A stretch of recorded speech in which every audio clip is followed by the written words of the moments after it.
நான் குறிப்பாக சொல்லப்போனா, ஒரு 8 வருஷமா அந்த கோயிலுக்கு வந்துட்டே இருக்கிறேன். நான் எதுவுமே அவர்ட்ட வேண்டுதலாட்டு கேட்டதில்ல. ஆனா, நான் எங்க இருந்தாலும் அவரு என்ன இங்க கூப்பிடுவாரு. "நீ வந்துட்டு போ" அப்படி சொல்லுவாரு. அதுக்கு என்ன காரணம்னா, எனக்கு அவர் மேல ஒரு ஈடுபாடு அவராட்ட எனக்கு குடுத்தது.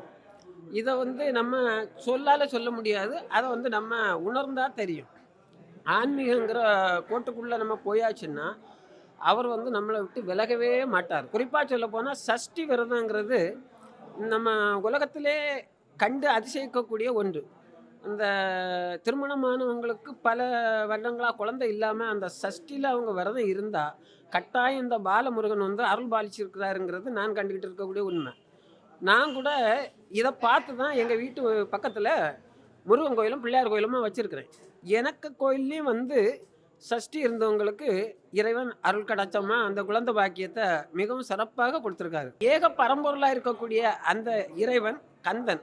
கந்தன் சிவனை விட ஒரு 6 முகம் கூடுதல். அதாவது சிவனுடைய பார்வையிலிருந்து 6 பார்வை அவருக்கு கூடுதலா இருக்குது.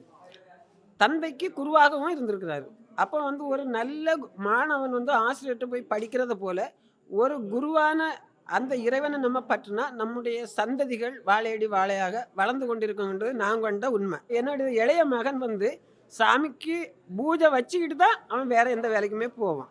அப்படி ஒரு அருள் பிரகாசமா எனக்கு விளங்கிக்கிட்டு இருக்கிறதுனால, எனக்கு பாலமுருகன நல்லாவே பிடிக்கும்.